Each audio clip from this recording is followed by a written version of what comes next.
ఓం నమో వెంకటేశాయ నమ. ఓం శ్రీ సీతారామచంద్ర పరబ్రహ్మ స్వరూపాయ స్వరూపిణే నమ. ఓం దక్షిణామూర్తే నమ. ఓం ఆచార్య శంకరాచార్య గురుభ్యో నమ. ఓం శ్రీమాత్రే నమ. ఇవాళ 44వ ఎపిసోడ్. తనోతు క్షేమం నస్తవ వదన సౌందర్యహరి పరివాహ శ్రోత సరణిరివ సీమంత సరణి బృందైర్బందీకృతమివ నవీన అర్కకిరణం. ఇది శ్లోకం. తవ వదన సౌందర్య హరి. అమ్మ, నీ ముఖ సౌందర్యం అనేది ఉంది కదా, అది దివ్య ప్రభరించి వెలుగుతున్నటువంటిది. దివ్య తరంగాల చేత శోభతో వెలుగుతున్నటువంటిది. అమ్మ ఈ అమ్మ ముఖంలోంచి ఇక్కడ పాపిట ఉంటుంది, అది చీమంత సర నీత రేఖ పాపిట రేఖ. నా క్షేమం తనోతి, మా క్షేమం ప్రసాదిక. ఆ పాపిట సూర్యగ్రహణం. అక్కడి నుంచి అమ్మ యొక్క ప్రకాశము, తర్వాత అమ్మ యొక్క దివ్యమైనటువంటి కృపారసం, మనకు అమృత ధారలు ఇక్కడి నుంచి మనకు ప్రవహిస్తూ మన యందు ప్రవహిస్తుంటే మనం చైతన్యవంతులమై ఈ సర్వలోకాలు క్షేమంగా ఉంటాయి. అమ్మ పాపిడ. అమ్మ ఇటు పక్క జడలున్నాయే, అవి మాయ, అవిద్య. ఇటు రెండు వైపున కుళ్ళు ఉన్నాయి కదా, ఆ కుళ్ళు నల్లటి ఆకారం ఉంటే మహా నల్లగా ఉంటాయి. అవి మాయ, నలుపు మాయకు, అవిద్యకు ప్రతీక. మాయాస్వరూపం అమ్మ. ఆ మాయాస్వరూపం మధ్యన సూర్యప్రకాశం, అందులోనే సూర్యప్రకాశంగా వెలుగుతుంది. అదే అమ్మ యొక్క చైతన్యం, మన యొక్క ప్రాణాధారం. అయితే ఆ మధ్యన తిమిద దట్టమైన ఉదురు నలుపు రంగు ఇక్కడ బందికుదండి. ఆ నవీన అమ్మాట ఒక మన అరుణ మన ఇది సింధూరం పెట్టుకొని ఉంది. దానికి సీత సింధూరం పెట్టుకుంది. ఈ రెండు కనుభవం మధ్య అదే అరుణకాంతితో ప్రకాశిస్తుంది. అరుణకాంతి అంటే దివ్యకాంతి, అది సృష్టికి ఆలంబనం, రజోగుణానికి సంకేతం, సృష్టికి ఆలంబనం. ఆ యొక్క ఈ యొక్క ఉదయం సూర్యుడు ఎలాగైతే ఉదయిస్తాడో, ఇక్కడి నుంచి ఈ రెండు కనుమల మధ్య ఆజ్ఞాచక్రం నుంచి మధ్య అమ్మ ముఖం చంద్రబింబం, దానిలో మత్తలాగా ఉండేది అరుణకాంతి సింధూరం. ఈ సింధూర బొమ్మ ఇది చంద్రకిరణం, ఉదయం చంద్రకిరణం అరుణకాంతిలా ఉంటుంది. అలా శోభిస్తున్నది అంటే సృష్టి ఉదయిస్తున్నది అని అర్థం. ఇక్కడి నుంచి ఆజ్ఞాచక్రం నుంచి సృష్టి అమ్మ అన్నకాంతి ముఖం నుంచి సూర్యోదయ ముఖ బింబం నుంచి ఉదయింపజేస్తుంది. ఈ పోని సూర్యప్రకాశం ఇక్కడి నుంచి మారిన తర్వాత ఈ చెక్క తెల్లగా మరి ఇటు పాయలో మధ్యన అమ్మ పాపిట. ఆ పాపిట సూర్యప్రకాశం 1000 కోటి సూర్యకాంతితో చైతన్య స్వరూపమై ఈ సృష్టి మొత్తానికి చైతన్య స్వరూపంగా ఉండి ఇది అవుతుంది. ఇది సృష్టి స్వరూప రజోగుణం. ఇది ప్రకాశ చైతన్య స్వరూపం. అది అన్ని లోకాలకి సృష్టి సృష్టికి చైతన్య ప్రకాశవంతంగా అమ్మ ఇస్తున్నది. ఇచ్చి తానే ఉండి అమ్మ పాపిటే కదా, అమ్మ చైతన్యం మన అంత సృష్టి ఎందు అమ్మ సృష్టి చేసింది. తర్వాత మన చైతన్య స్వరూపంగా వెలుగు 1000 కోటి సూర్యకాంతి ప్రకాశంతో వెలుగుతూ మనలో అన్ని సృష్టి మొత్తం చైతన్య స్వరూపంగా ప్రకాశిస్తున్నది. అది సీమంత రేఖ అన్నాడు. అది అమ్మకి సీమంత రేఖ అంటే ఇది. ఈ సీమంత రేఖ సీమంతం అయిపోయిన తర్వాత ఏమవుతుంది, అబ్బాయి అమ్మాయి అవుతారు. ఇక అమ్మకు అబ్బాయి జగత్తు జీవుడు సృష్టి మొత్తం ఇదైపోయాయి. అమ్మ శ్రీమంతం. రేఖ ఇది. ఇక ఈ శ్లోకంలో సీమంతాన్ని వర్ణిస్తున్నారు. చూడండి ఆ వర్ణన, ఆ శంకర్ను అమ్మ వర్ణన ఎంత బాగా చేశాడు. అమ్మ సీమంతం అంటే ఇక్కడ ఈ రెండు ఆజ్ఞాచక్రం నుంచి ఇక్కడికి అన్నక సింధూరం పెట్టాడు.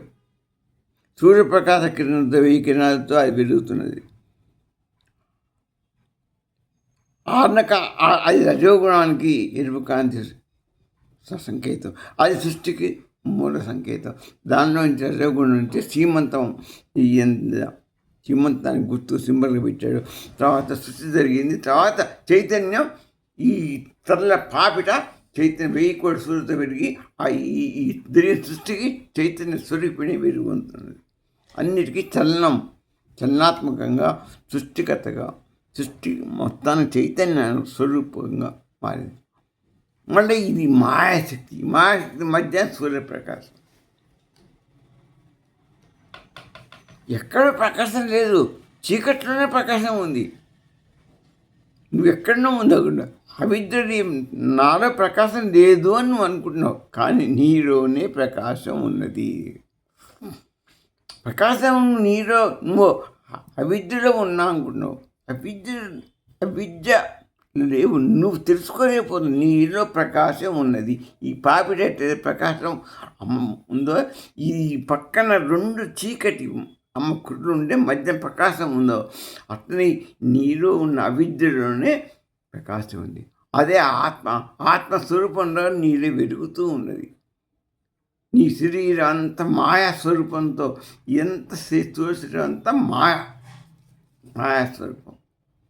దీనిలో మధ్యన ఆ బింబంలో ఉన్న ఆత్మస్వరూపం విన్న నాడిగా లోపల చైతన్య స్వరూపంగా ఉండి హృదయాకాశంలో అమ్మ చైతన్య స్వరూపం 1000 కోట్ల సూర్యకాంతితో చైతన్యంగా వెలుగుతుంది. అదే ఆత్మస్వరూపం, సత్యస్వరూపం, సచ్చిదానంద స్వరూపం. అదే నీకు ఆనందాన్ని ఇచ్చేది, నీకు చైతన్యాన్ని ఇచ్చేది అదే, అదే వెలుగునిచ్చేది అదే. ఆత్మే వెలుగు, అదే దాన్ని చైతన్యం అంటారు. అదే బ్రహ్మం, ఆత్మే బ్రహ్మం.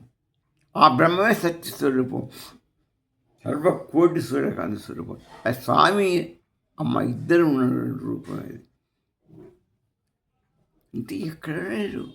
అమ్మమ్మ హృదయంలో ఉంది, నువ్వు తెలుసుకోలేకపోతున్నావు. అమ్మని లోపల ఆత్మలో నువ్వు ఉండబట్టే నువ్వు మాట్లాడుతున్నావు కదా. నువ్వు నీ చలనం ఉన్నది, నీ అజ్ఞానంతో నువ్వు బాహ్య ప్రపంచం తిరిగి చూస్తున్నావు కాబట్టి నీ పక్కన ఉన్న దాన్ని నీకు కనపట్టలేదు. చీకటి, రాత్రిపూట చీకటిలో మా అన్ని సర్కస్లు అవి ఇవి అన్నీ సాయిస్తారు. ఎగ్జిబిషన్లో అవన్నీ నడుస్తుంటాయి. పబ్బులు గిబ్బులు చీకట్లు అంతా మాయలో నీకు సర్వం కనపడుతుంటుంది. కానీ అంతా నీవు నిజం అనుకుంటున్నావు, భ్రమిస్తూ నువ్వు అక్కడ ఆ సుఖం పడుతూ నువ్వు తాత్కాలిక సుఖం అనుభవించి ఇదే ప్రపంచం అనుకుంటున్నావు, ఇదే సృష్టి అనుకుంటున్నావు, ఇదే అమ్మ స్వరూపం అనుకుంటున్నావు. అమ్మ స్వరూపం అది కాదే, నేను అని అనుకుంటున్నావు. ఈ శరీరం నైట్ ఇవన్నీ చూసి అసలు పగలు వెలుగు వేరే ఉంది. ఆ వెలిగే ఆత్మస్వరూపం, అది వెలిగింది భద్రపూట, అన్న కాంతితో ప్రకాశించింది. అదే అమ్మ. అక్కడి నుంచే స్టార్ట్ అయింది అమ్మ. అన్న కాంతి అజ్ఞాచక్రంతో అదే రజోగుణమ్మ సృష్టించింది. తర్వాత చైతన్య స్వరూపంగా నేను నిలబడింది. అదే ఆత్మస్వరూపంగా నీరు ఉండబట్టే నువ్వు చూడగలుగుతున్నావు. రాత్రిపడి వివరిస్తున్నామన్నా నీలో ఉన్నది ఆ ప్రకాశం ఆత్మ. ఆత్మ లేకపోతే నీ శరీరం ఎందుకు పనికిరాదు కదా. అంటే ఆ ప్రకాశం నీలో ఉన్నది, కానీ నువ్వు కనుక్కుంటాడు బాహ్యంలో ఇటుపక్క ఉన్నటువంటి దాన్ని అజ్ఞాన చీకట్లో తిరుగుతున్నావు. కానీ ఆ జటాజుటలో అమ్మ మాయలో పడి జుట్టులో ప్రారంభిస్తున్నావు. ఈ పాపటిలో గమనించట్లేదు. అది ప్రకాశం, అది ఆత్మ ప్రకాశం, అది ఆత్మస్వరూపం. దాన్ని ఎందుకు నువ్వు పట్టుకోలేకపోతున్నావు? నువ్వు ఎంతసేపటికి అమ్మ జుట్టును పట్టుకొచ్చు అదే అండ దిగుతున్నావు. అది మాయా, అజ్ఞానం, రాత్రిలాగా దూదన లాంటిది. రాత్రి చీకటి అది ఉండేది. చీకటి పర్మనెంట్ కాదే, అది చీకటి లేదు. అది ఇది కూడా చీకటి కాదు, అధ్యాస నిన్ను మోహింపజేస్తుంది. సూర్యుడు ఎప్పుడు వెలుగుతూనే ఉంటాడు. నీకు అడ్డం వచ్చింది మధ్యన మన సైంటిఫిక్ ప్రకారం కూడా అంతే కదా. మన రాత్రి పగలు ఎలా ఏర్పడుతున్నాయి? సూర్యుడికి భూమికి మధ్య చంద్రుడు వస్తేనే మనకు రాత్రి పగలు ఏర్పడుతున్నాయి. అటుపక్క వాళ్ళకి ఎరుగుతూనే ఉన్నాడు సూర్యుడు. నీకు చీకటి, అటుపక్క పెరుగుతున్న వాళ్ళకు పగలు. మళ్ళీ ఇటుపక్క వాళ్ళకి చీకటి అయినప్పుడు నీకు పగలు. మళ్ళీ సూర్యుడు భూభ్రమణం అవుతుంటే, అంటే ఒకవైపు వాళ్ళకి పగలు, ఇంకోవైపు వాళ్ళకి భూమికి, ఇంకోవైపు వాళ్ళకి రాత్రి. రాత్రి పడితే అంటే సూర్యుడు ఎప్పుడు ఎరుగుతూనే ఉన్నాడు, ఎప్పుడు చీకటి ఇటు వస్తూనే పోతూనే ఉంటుంది. కానీ సూర్యుడు ఎక్కడికి పోలేదు. సూర్యప్రకాశం సర్వదా ఉంది. అమ్మ చీకటి ఈ ప్రకాశం ఎప్పటికీ ఉంది. ఆత్మ నీలో ఉన్నది. ఆత్మ ప్రకాశమే నీవు. అది తెలుసుకోవడమే నీ యొక్క ఇది. అదే రహస్యం అయ్యా. నువ్వు చైతన్యం ప్రకాశం నీలో లేకపోతే నువ్వు ఎక్కడికి పోగలుగుతావు? ఎలా పోగలుగుతావు చెప్పు? నువ్వు ఎట్ట కదులుతావు? రాత్రిపూట దాన్ని ఎట్ట అనుభవిస్తున్నావు? ఆ పబ్బులు, చెత్త, చెదారం అంతా బయటపూట కూడా నువ్వు బాహ్యంగా తిరుగుతున్నావు, కానీ అంతరంగంగా ఆ వెలుగు ఇచ్చినా కూడా అమ్మ పెరిగిచ్చింది. పెరిగిచ్చి నీకు దోవ మధ్యలోనే ఉంచింది. మధ్యలో చీకటి ఆ రెండు వైపుల మధ్యలో ఉంటుంది ప్రకాశాన్ని. పొద్దున్న చీకటి అన్నకాంతి సూర్యుడు వేయి మంచిగా వెలుగుతున్నాడు. అందులో నువ్వు నీ స్వరూపాన్ని నువ్వు తెలుసుకోలేకపోతున్నావే. తెలుసుకోలేకోకుండా నువ్వు మళ్ళీ ఈ స్థూల శరీరమైన ఆ దాన్ని, అది చీకటిమయం, అది అవిద్యమయం. ఆ దాన్ని అంతరంగికంలో ఉంది. నీ బాహ్యంలో లేదు. బాహ్య చీకటి పర అంతరంగం ఆత్మ ఉంది కాబట్టి అది వెలుగు. ఇది బయటది మాయా, చీకటి, అవిద్య. ఇది గ్రహించడమే జ్ఞానం. ఇది గ్రహించడమే ఆత్మజ్ఞానం. అందుకనే రమణ మహర్షి అంతర్ముఖం చెందిన వెలుగు లోపల ఉంది, బయట చీకటి. బయట ఉన్నది బాహ్యం, వెలుగు కాదు. అది నిన్ను మాయ చేస్తున్నది, అధ్యాస. ఈ బాహ్యాన్ని చూసే నువ్వు వెలుగు అనుకుంటున్నావు, అది అధ్యాస. అది మరి నిన్ను భ్రమింపజేస్తుంది. అసలు వెలుగు లోపల ఉంది. ఆ వెలుగును మరుగుపరిచి బాహ్య వెలుగును చూపించి నీకు ఇష్టన్నవుతున్నావు. మాయ. అదే మాయ, అధ్యాస, అవిద్య, అజ్ఞానం. పోతే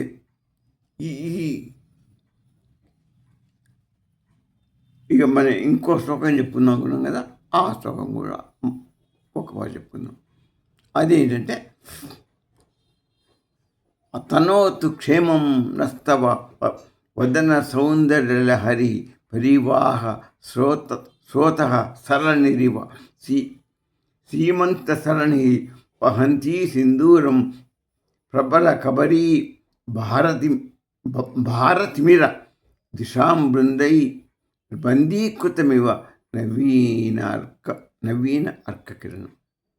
అయితే చెప్పిందే ఇక స్వామి చెప్తున్నాడు ఈ శ్లోకం. ఏమని? అమ్మ జగన్మాత, నీ ముఖ సౌందర్యం నుంచి ప్రవహించే ఆనందం సుధారసం పారుతున్నది ఈ యొక్క పాపిట నుండి. అది ఒక మార్గం. నీ సుధారసం మారే ఒక మార్గం పాపిట నుండి వచ్చాడు. అదే వెలుగు, అదే అమృతరసం. దాన్ని గోరి అలా చక్కెర పక్షి లెక్క మేము కోరితే మాకు మోక్షం వస్తుంది. అది మాకివ్వు, మేము కోరాలి. మమ్మల్ని మాకు ఇవ్వమ్మా, మా జ్ఞానాన్ని ప్రసాదించమ్మా. అది వెలుగు, సూర్యప్రకాశం. అది వెలుగు, అది ఇవ్వు. నీ యొక్క జుట్టుల మధ్య కుళ్ళ మధ్య ఉన్నటువంటి ఆ సూర్యప్రకాశం, అది సూర్యప్రకాశం కాదు, అమ్మ ప్రకాశం. దివ్య కోటి రాజమహ సహస్రంలో ఈ అమ్మ కిరణం ఉంది. కదంబ సౌందర్యంలో ఉంటుంది. అమ్మ మనం మణులు కదంబతో తయారైనటువంటి కెంపుతో తయారైన మణితో ధరించి ఉంటుంది. ఆ కాంతి 1000 కోట్ల కాంతితో సమానం, 1000 సూర్యులతో సమానం. అక్కడ అంత కాంతితో నువ్వు కిరీటం పెట్టుకుని నీరుని చూస్తున్నట్టు దాన్ని గుర్తించకుండా సహస్రాలలో ఉన్న నీ యొక్క ఆ అమృతాన్ని నీ సింధు అరుణుడు ఉద్భవించిన సృష్టిని దాన్ని చూడకుండా ఈ మాయను మేము గమనిస్తున్నాం. ఎందుకమ్మా ఇంత మూర్ఖులు మానవుడు? ఈ సింధూర రేఖ పాపిట తర్వాత సింధూర రేఖ అష్టం చెందున్నాడు ఆజ్ఞాచక్రంలో నుంచి ఇలా బయలుదేరుతుంది.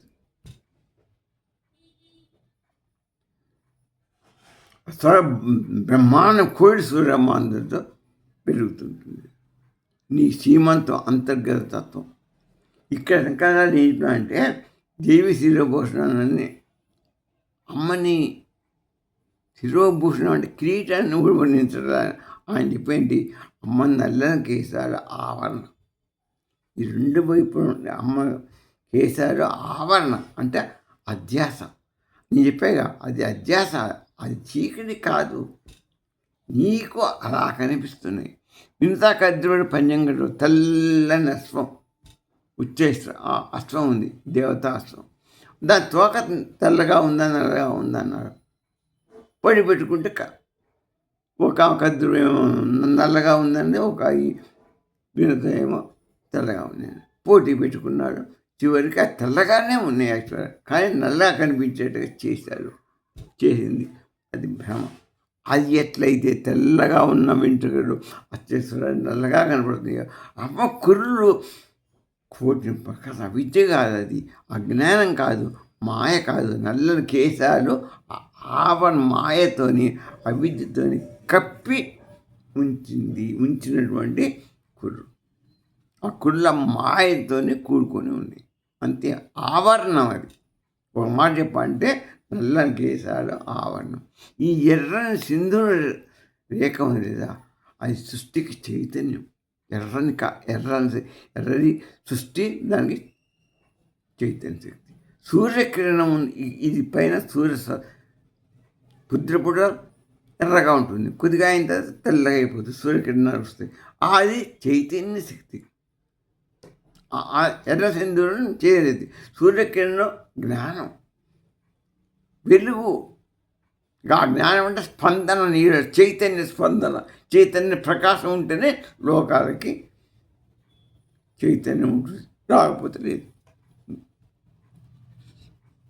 ప్రకాశం ఈ పాపిట అమ్మ దివ్య ప్రకాశం. ఆ ప్రకాశం వల్లనే మనం లోపల, అంటే ఆ ప్రకాశం అంటే ఒక మాట చెప్పాలంటే కరెంట్ లాంటిది. కరెంటు, వెలుగు. కరెంటుతో ఈ చైతన్య శక్తి కరెంటు. ఈ ఆ చైతన్య శక్తితోని ఎరుపుతోని చైతన్య శక్తి కరెంటు ప్రసరించింది ఇక్కడికి. అక్కడ బల్బు వెలిగింది. బల్బు లేవు, 1000 కోట్లు కాదు, కోటి సూర్యుల బల్బు వెలిగి అది స్వరూప కాంతి స్వరూపం, వెలుగు. అదే జ్ఞానం.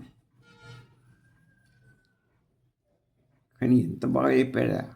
చైతన్యం అంటే కరెంట్ అనుకో, గుర్తుపెట్టుకోండి. ఈ నల్ల కేసారేంటి, ఆవరణ, అధ్యాస, అది మాయ కాదు.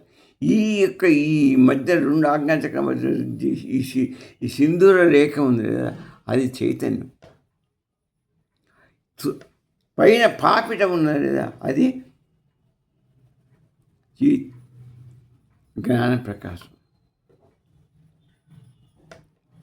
అది సూర్యుల వెలుగు, సూర్యకిరణం, అది జ్ఞాన ప్రకాశం.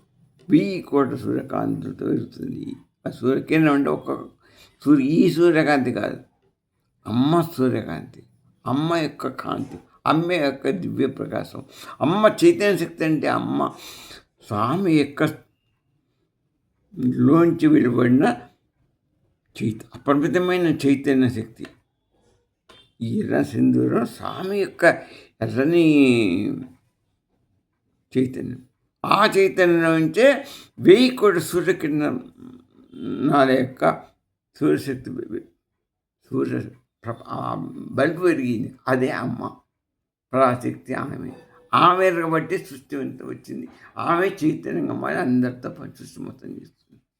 అందుకని ఈ వెలుగు, ఈ చైతన్య కరెంట్ ఉంటే, స్వామి ఉంటేనే అమ్మ యొక్క ఈ స్వామికి చైతన్యం, ఇది కాంతి, వెలుగు, జ్ఞానం, అమ్మ శక్తి, పరాశక్తి స్వరూపం.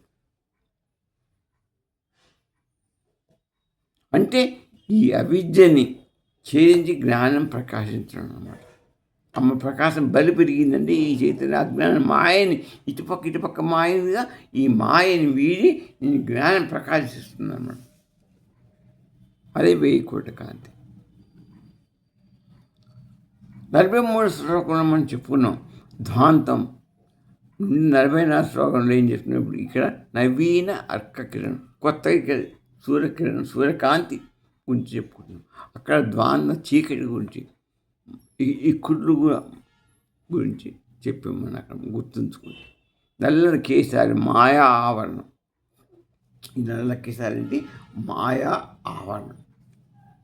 కేశాపాసం ధ్వాంతం. కేశాపాసం అంటే దాంట్లో చీకటి, అవిద్య, మాయాశక్తి అని తీసుకున్నాం మనం 43. ఇప్పుడు 44 వేసిన ఆ మాయ మధ్యన నవీన అర్కం, అవి సూర్యకిరణం మధ్యన. అది 1000 కోట్ల సూర్యకిరణం ఈ సూర్యుడు కాదు, స్వామి యొక్క చైతన్యం నుంచి ఉద్భవించిన కిరణం అది సూర్యకిరణం. ఆ కాంతి 1000 కోట్ల సూర్యుడితో సమానం. దీనికంటే పవర్ఫుల్. ప్రపంచాన్ని మొత్తానికి వెలుగునిస్తుంది, ప్రపంచాన్ని మొత్తానికి చైతన్యం ఇస్తుంది. అటువంటిది ఈ మాయ మధ్యనే ఉంది. ఇది బాగా అర్థం చేసుకోవాలి. అర్థమైందండి? మనకు ఏం తీసుకోవాలి బాగా అది. ఈ సింధూర రేఖ అందుకునే ప్రకాశిస్తుంది. ఈ చీకటి మధ్యన సింధూర రేఖ ప్రకాశం, సూర్యకిరణం, ఇది చైతన్యం, ఈ ప్రకాశం ఇస్తుంది. మాయ ఆవరణ మధ్యలోనే ఉంది ఈ చైతన్యం. ఈ రెండు మాయ మధ్యలోనే ఇదంతా అన్నశక్తి, కిరణ శక్తి, వెలుగు, మొత్తం జ్ఞానశక్తి అమ్మ యొక్క మనకు బాడీ చైతన్య శక్తి, అంత ప్రకాశ శక్తి మొత్తం ఉంది, చైతన్యం మొత్తం ఉంది. అదే నవీన అర్క కిరణం. ఇందులో చెప్పేది అందులోనేమో మనకు మాయ గురించి, ఈ కుర్రు మాయ గురించి చెప్పాడు. ఇందులో అది మధ్యన నవీన అర్క కిరణం గురించి ఈ శ్లోకంలో చెప్పారు. సూర్యోదయం అంటే ఏంటి? అర్కుడు అంటే సూర్యుడు. సూర్యోదయం అంటే ఉదయించి మార్నింగ్ ఎర్రటి కాంతి వెలుస్తారు. అదే అన్నకాంతి సింధూరం. తర్వాత పోను 10 దాటిన తెల్లగా బాగా మండుతుంటాడు. ఇది ప్రకాశం 12 గంటలు రాగానే బ్రహ్మాండంగా మండుతుంది, వెలుగుతుంటాడు. అదే ఇది. తర్వాత మళ్ళీ తగ్గుతుంది. వెనక ఇక్కడ పాపిండు తగ్గుతుంది. చీకటి మళ్ళీ మాయ, అదే రాత్రి. మళ్ళా పొద్దున్నే ఆజ్ఞాచక్రం నుంచి మళ్ళా వెలుగు. ఇది రొటేషన్. మళ్ళీ సూర్యుడు వెలిగితే ఆ విద్య తగ్గిపోతుంది, ఆత్మవిచారం పెరిగిపోతుంది, జ్ఞానం మనకు ప్రకాశిస్తుంది. అంతే కదా వెలుగుంటే. కాబట్టి ఇది వేదాంతానికి సాధన పటం. ఇంకా దీన్ని గమనించవచ్చు. ఎంత బాగా చెప్పాడండి. ఇంతకంటే ఇంకే అసలు గురువుగారు మనకు మొత్తం అసలు స్వరూపాన్ని మనకు ప్రవేశపెట్టాడు. కఠోపనిషత్తు ఏం చెప్పింది అంటే తమేవ భాంతం అనుభాతి సర్వం. అంటే ఈ పరమ చైతన్య స్వయంగా ప్రకాశిస్తుంది. ఈ పరమ చైతన్యంలో స్వామి యొక్క ఎర్రకాంతి చైతన్యం ఉంది. ఆజ్ఞ సింధూరంలోంచి స్వయంగా ప్రకాశిస్తుంది కాంతి. దీనికి వేరే ఇది అనుకునే ఆ హృదయంలో ఉన్న ఆత్మ ఆటోమేటిక్గా పరిస్తుంది. అదే సత్వచిత్తుడుండి, అందులోనే ఈ సింధూరం ఉంది, అందులోనే ఈ ప్రకాశం అమ్మ ఉంది. అది సచ్చిత్ ఆత్మను బట్టే నీ శరీరం పెరుగుతున్నది, నీకు శరీరం నడుస్తుంది, నీ ప్రాణం నిలబడుతుంది, నువ్వు ఇచ్చా జ్ఞానశక్తుల్ని నడుపుతున్నావు, నీ ఇంద్రియాల చేత నడిపిస్తావు.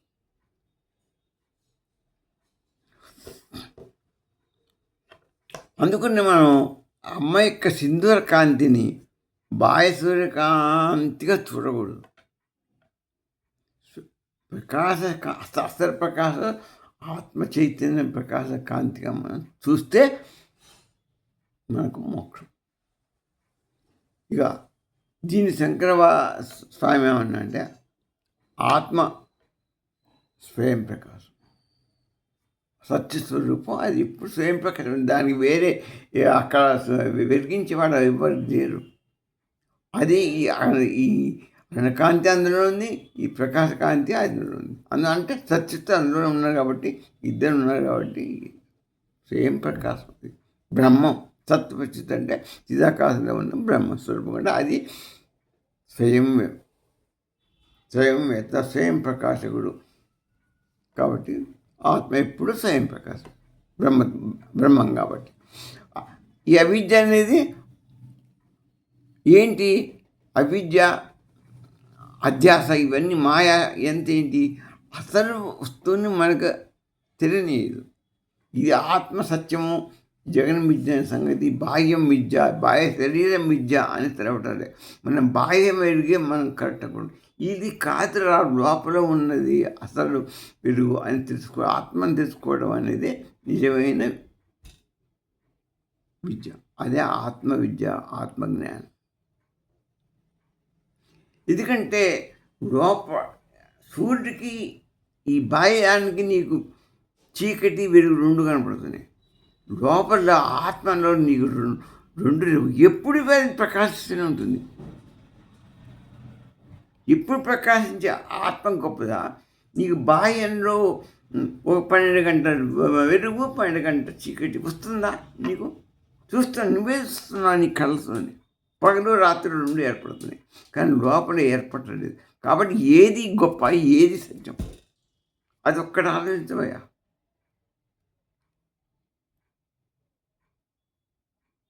అజ్ఞానం ఆత్మలో లేదు, అది వెలుగుతూ అజ్ఞానం, ఆవరణ, అవిద్య, చీకటి లోపల లేదు, బయటనే ఉంది.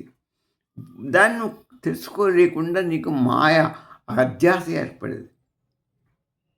ఇదే బోధ, ఆత్మబోధ అంటే ఇది.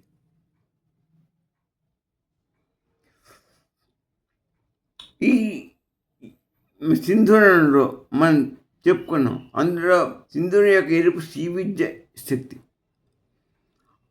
అదే బిందు శక్తి, అందులో సత్యస్వరూపాలు ఉన్నారు. అందులో జ్ఞానశక్తి ఉంది. ఆ ఎరుపులో ముందు జ్ఞానశక్తి ఉంటుంది. ఈ ఎరుపు రాగానే జ్ఞానం, సూర్యుడు ఉదయం ఎర్రగా రాగానే నీకు అన్నీ తెలిసిపోతాయి. అదే వెలుగు వస్తుంది, వెలుగు రాగానే జ్ఞానం వస్తుంది. తర్వాత నీకు అన్నీ తెలుసుకొని ఏం చేస్తావు? వెలుగు వచ్చింది, అన్నీ తెలుసుకున్నావు.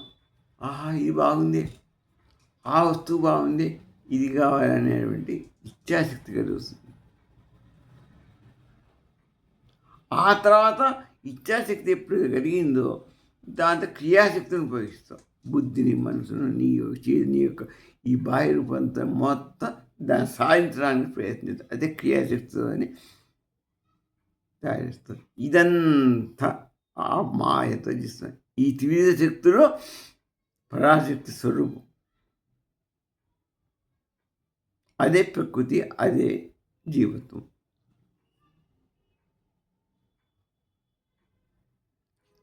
ఇది ఎక్కడ లేదు. పుత్రపుడు నీకు సూర్యుడు వెలుగు రాగానే నీకు వెలుగు జ్ఞానం కలుగుతుంది. జ్ఞానం కలిగితేనే ఇచ్చ కలుగుతుంది. ఇచ్ఛాశక్తే నీకు ఆ జ్ఞానం అంటే వెలుగు రాగానే ఇచ్ఛాశక్తి కలుగుతుంది. దాంతో క్రియాశక్తి ఆటోమేటిక్గా అన్నిటి కొరకు ఆటపడదు. అది కావాలి, ఇది కావాలి, ఇది చేయాలి, అది చేయాలని మొదలు పెడతాం. శ్రీచక్రంలో బిందు తత్వం ఏంటి? అది శివశక్తుల ఈ ఏకత్వం. అక్కడ చేరుకోవడమే త్రికోణ పరసమయంతో శ్రీచక్ర నిర్మాణం ఏర్పడింది. త్రిభుజాలతో 3 కోణాలతో ఈ శ్రీ విద్యా పట సమయం ఉంది. ఆ పఠనం ద్వారానే మనం ఆ బిందు స్థానం చేరుకోవడానికి బాహ్య ఆవరణ నుంచి అంతరావరణపై బిందు స్థానం చేరుకోవడమే. అక్కడ శివశక్తులు ఉంటారు. అక్కడ చేరుకోవడమే మోక్షం. అక్కడ శివశక్తుడికి ఆ చైతన్య స్వరూపానికి ఎటువంటి భేదం ఉండదు. శివశక్తుడికి భేదం లేదు, ఒకటే బిందువు అనుకోండి. అదే పూర్ణం. అక్కడనే పూర్ణం, ఇంకెక్కడ బయట పూర్ణం కాదు.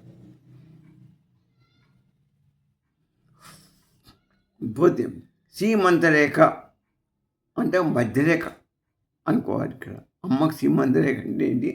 అమ్మ సృష్టిని చేయడానికి ఒక సీమంతరలాగా చెప్పారు ఇక్కడ. అదే ఏంటి ఈ మధ్యరేఖ, సీమంతరేఖ అన్న. ఈ మధ్యన అన్నకాంతి రేఖ, రెండు వైపుల కేశరాశి. ఇది మాయతోనే, అమ్మ త్రిగుణ గుణాలతోనే, అధ్యాయంతోనే సృష్టించేసింది. అందుకో సృష్టి భ్రాంతి, ఇది కూడా భ్రాంతి. జీవుడు కూడా మాయాస్వరూపుడు. అది తెలుసుకోవాల్సింది ఆత్మజ్ఞానం, ఆత్మదర్శనం, బ్రహ్మజ్ఞానం, బ్రహ్మవిద్య. అందుకనే బాహ్య జగత్తు నుంచి మన అంతర్ముఖ జగత్తు పోవాలి. అంతర్ముఖ జగత్తులో పోతే అక్కడ బిందు స్థానం కనుక్కుంటాం. ఆ బిందు స్థానమే మోక్షస్థానం. అంతర్ముఖంలో పోతే లోపల ఉదయ ఆకాశం ఉంటుంది. ఆ ఉదయాకాశంలోనే సత్యస్వరూపం ఉంటుంది. చిదాకాశంలోనే సత్యస్వరూపం ఉంటుంది. ఈ ఉదయాకాశం, ఆ చిదాకాశం ఒకటి. అందుకో నువ్వు ఉదయాకాశం అంతర్ముఖం చెంది ఉదయాకాశంలో ఉన్న బిందుస్థానాన్ని, ఆ చిదాకాశాన్ని పట్టుకో. అదే బిందుస్థానం, మోక్షస్థానం, సన్నిధానం.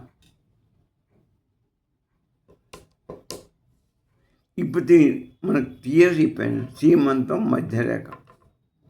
మధ్యరేఖే ఏకాగ్రత. అదే దాన్ని మనం ఏకాగ్రత చేసుకుంటే, మనం ఆ మధ్యరేఖను పట్టుకుంటే మనకు ఏకాగ్రత వస్తుంది. ఆ ఏకాగ్రత కదిగితేనే మనకు అంతర్ముఖత వస్తుంది. ఆ అంతర్ముఖత వస్తేనే ఆత్మవిచారం కలుగుతుంది. ఆత్మవిచారం కలిగితేనే నీకు అహంకారాన్ని పట్టుకోండి. నేను అనే లోపల ఉన్న నేను పట్టుకుంటావు, బాహ్య నేను కాదు. అంతర్ముఖంలో ఉన్న అహంకారం అంటే ఆధ్యాత్మిక నేను నువ్వు అన్వేషిస్తావు. మూడో అన్వేషణ నీ యొక్క నేను. అదే నీ స్వరూప స్థితి. అహం బ్రహ్మాస్మి స్థితి ఆధ్యాత్మిక నేను మాత్రమే, బాహ్య నేను కాదు. ఇదే రమణ మహర్షి చెప్పింది కూడా, ఆయన చెప్పింది కూడా ఇదే. మంత్రముఖంబో నీకు తెలుస్తుంది అని చెప్పాడు. అద్వైతం కూడా ఇదే చెప్తుంది. ఈ సింధూర కాంతి అంటే జ్ఞాన ప్రకాశం. సింధూర కాంతి అంటే జ్ఞాన ప్రకాశం. రెడ్డి ఎర్రపడి మనం వెలుగు, జ్ఞానం. కేశాంధకారం ఏంటి? అవిద్య, కేశాలు ఆవరణం అని చెప్పింది. అది అందుకని నేను శ్రీ విజయం చేసి శక్తి మనకు ఇక క్షేమం, మన కొరకు క్షేమం ఏం కావాలి? దీనివల్ల మనం ఏంటి నేర్చుకున్నాం, ఏం చేస్తున్నాం అంటే తనోతు క్షేమం నహ అన్నారు. క్షేమం అంటే కేవలం ధనం, ఆరోగ్యం, కుటుంబ సౌఖ్యం మాత్రమే కాదు. వీటితో ఇది బాహ్యానికి సంబంధించింది. ఈ ధనము, ఆరోగ్యము, కుటుంబ సుఖం ఇవన్నీ బాహ్య సుఖాలకు సంబంధించినవి. ఇవి క్షణికాలు. నీ బాహ్య రోగంలో పోషణార్థమై ఇవి అవసరమే. దీన్ని సంపాదించుకొని దీన్ని గడుపు. కానీ అంతటితో ఆగొద్దు. వేదాంత పఠనంలో ఉన్నటువంటి నువ్వు అంతర్ముఖం చెంది పట్టుకో, సార్థకత చెందు. అదే చెబుతున్నదే మనం సనాతన ధర్మం. ఈ ప్రపంచంలో వచ్చినందుకు కడుపు మార్చుకొని ఉండమంటుంది. ధనాన్ని సంపాదించుకో తిండి కోసం, ఆరోగ్యంగా సంపాదించు. నువ్వు పనులు చేసుకోవడానికి డబ్బు సంపాదించాలి. నీ కుటుంబాన్ని పోషించుకో డబ్బు కోరుకుతుంది. ఆరోగ్యంగా ఉండి కుటుంబాన్ని పోషించుకో, ధనాన్ని సంపాదించుకో, అనుభవించు. ఇది బాహ్య సుఖం కొరికి, బాహ్య క్షేమం కొరికి. ఇదే కాదు, నీకు రెండో వైపు ఇంకో బాధ్యత ఉన్నది. వేదాంత పరంగా ఇది బాహ్యమైన నేను, అంతర్గతంగా నేను అనేదాన్ని ఏదో తెలుసుకో. అదే ఆత్మ. ఆత్మ దర్శనాన్ని లోపలికి పోయి నీవు ఆమె నేనెవరు తెలుసుకో అని చెప్పాడు రమణ మహర్షి. ఆ నీళ్ళను పట్టుకో, అదే చైతన్య స్వరూపం, సత్య స్వరూపం, బిందు స్వరూపం, నాద స్వరూపం, ఆత్మస్వరూపం, పరబ్రహ్మ స్వరూపం. ఓం స్వస్తి.